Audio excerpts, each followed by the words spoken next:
Halo para pendengar setia. Selamat datang di episode terbaru Chaira Podcast. Hari ini kita akan membahas topik yang sangat penting, terutama bagi mereka yang menghadapi persoalan warisan dan kepemilikan tanah.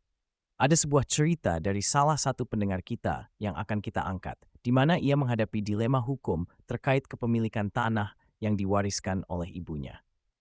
Mari kita simak lebih dalam dan temukan solusi yang tepat untuk masalah ini. Pada tahun 2013, ayah pendengar kita meninggal dunia.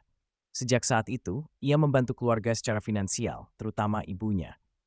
Meskipun ia tidak tinggal di Indonesia, ia selalu berusaha mendukung ibunya dari jarak jauh. Ibu pendengar kita memiliki beberapa tanah, rumah, dan gedung. Salah satu tanah telah diberikan kepadanya, dan satu lagi ingin dijual kepadanya seharga 500 juta, karena ibunya merasa sungkan terus dibantu.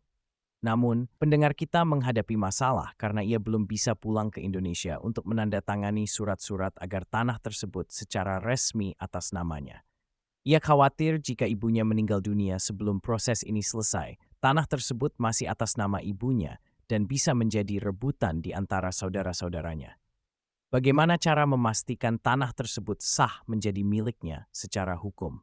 Mari kita bahas langkah-langkah yang bisa diambil untuk menyelesaikan masalah ini. Langkah-langkah hukum. 1. Surat kuasa. Pendengar kita bisa meminta ibunya membuat surat kuasa yang memberikan wewenang kepada seseorang yang dipercaya di Indonesia untuk mengurus semua proses administrasi terkait pengalihan kepemilikan tanah.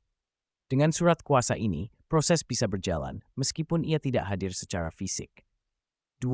Akta jual beli atau hibah. Untuk memastikan tanah tersebut benar-benar menjadi miliknya, ibunya bisa membuat akta jual beli atau akta hibah di hadapan notaris. Meskipun biasanya diperlukan kehadiran semua pihak yang terlibat, surat kuasa bisa menjadi solusi sementara. 3. Pembagian warisan. Menurut hukum perdata Indonesia untuk keluarga beragama Kristen, pembagian harta warisan dilakukan berdasarkan Kitab Undang-Undang Hukum Perdata Data. Jika total harta warisan adalah 3 miliar, ibu berhak atas 1/4 bagian dan sisanya dibagi rata di antara 3 anaknya. Perjanjian keluarga. Untuk menghindari perselisihan di masa depan, perjanjian keluarga yang ditandatangani oleh semua ahli waris bisa dibuat. Perjanjian ini menyatakan bahwa pendengar kita telah membeli tanah tersebut dan pembayaran telah dilakukan. Dokumen ini juga harus disahkan oleh notaris agar memiliki kekuatan hukum. Pernyataan pembagian warisan. Buat pernyataan pembagian warisan yang ditandatangani oleh semua ahli waris dan disahkan oleh notaris.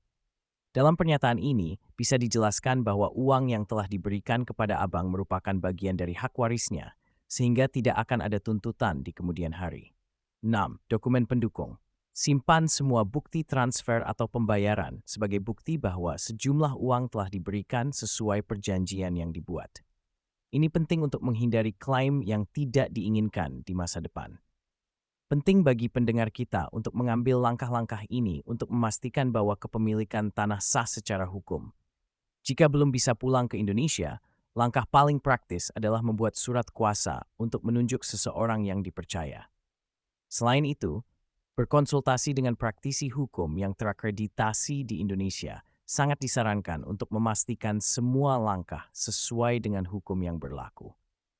Terima kasih telah mendengarkan episode kali ini. Semoga informasi yang kami bagikan dapat membantu Anda yang sedang menghadapi masalah serupa.